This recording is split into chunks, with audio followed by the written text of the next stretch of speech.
నమస్తే. 10 టీవీ ప్రేక్షకులకు ముందుగా విశ్వావసునామ సంవత్సర ఉగాది శుభాకాంక్షలు.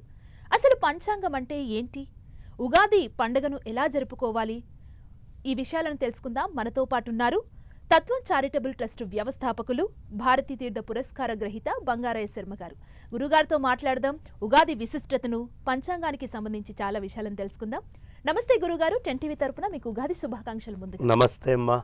మీకు 10 టీవీ యాజమాన్యానికి, 10 టీవీలో పనిచేసేటువంటి అందరు ఉద్యోగులకి, 10 టీవీ ప్రేక్షకులకి విశ్వావసునామ సంవత్సర యుగాది శుభాకాంక్షలు. గురుగారు, విశ్వావసునామ సంవత్సర ఉగాది అని అంటున్నాం. ఈ విశ్వావసునామ సంవత్సర ఉగాది విశిష్టత గురించి తెలియజేస్తారా? విశ్వావసునామ సంవత్సరం అంటే విశ్వము, ఈ పాంచభౌతికమైనటువంటి అంటే ఆకాశము, వాయువు, అగ్ని, జలము, పృథివీ, ఈ 5 పంచభూతాలు. ఈ ప్రపంచమంతా కూడా ఈ పంచభూతాలతోటి నిండి ఉంది. ఈ పంచభూతాలతోటి నిండి ఉన్నటువంటి అంతటిని పరమాత్మ తన సంపదగా భావించే సంవత్సరం.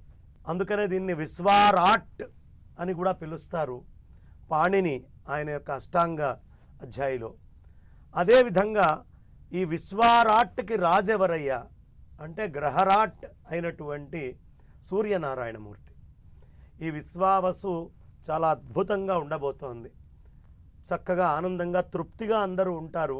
రాజు సూర్యనారాయణమూర్తి కాబట్టి ఈ విశ్వం మొత్తం తన సంపదగా పరమాత్మ భావిస్తూ ఉన్నాడు కాబట్టి ఇది చాలా విశేషమైనటువంటి సంవత్సరం. విశ్వావసు సమస్తమైనటువంటి సంపదల్ని అందించేటటువంటి సంవత్సరం. అయితే ఈ విశ్వావసునామ సంవత్సరం మనకి గ్రహణం లేదు భారతదేశానికి, కానీ చాలా చోట్ల గ్రహణం ఉంది. ఈ అన్ని చోట్ల గ్రహణం ఉండే దగ్గర పరిస్థితి ఎలా ఉన్నా భారతదేశం చాలా ఆనందంగా అద్భుతంగా ఉంటుంది. దీంట్లో అనుమానం లేదు. దేశానికి చాలా బలంగా ఉంది. 1. 2, సూర్యనారాయణమూర్తి ఈ షష్టగ్రహ కూటమి అనేటటువంటిది రావడం కదా, అందుకని ఈ సమయంలో చాలా విశేషంగా వచ్చే దుష్ఫలితాలన్నింటినీ కూడా తీసేస్తాడు. కాబట్టి ఇది బ్రహ్మాండంగా ఉంటుంది. అదేవిధంగా ఈ సంవత్సరం పంచగ్రహ కూటమి కూడా వచ్చింది. అది 13 రోజులు, షష్టగ్రహ కూటమి 1.5 రోజు. కాబట్టి ఈ సందర్భాలన్నిట్లో ఎన్ని మిగతా ఇబ్బందికరమైన అంశాలున్నా సూర్యనారాయణమూర్తి రాజవడం వల్ల విశ్వావసునామ సంవత్సరం బాగుంటుంది.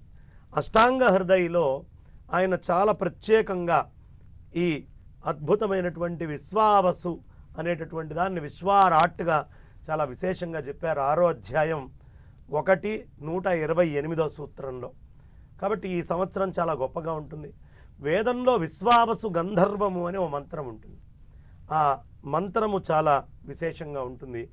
ఈ సంవత్సరం సూర్యనారాయణమూర్తిని ఎవరెవరు ఆరాధన చేసుకుంటారో, ఉదయాన్నే సూర్యుడికి ఎవరు అన్ని పూలో లేకపోతే అన్ని నీళ్ళో అంత భస్మమో ఇలా ఇచ్చి నమస్కారం చేసుకుంటారో వాళ్ళందరికీ కూడా ఈ సంవత్సరం చాలా బాగా ఉండబోతోంది.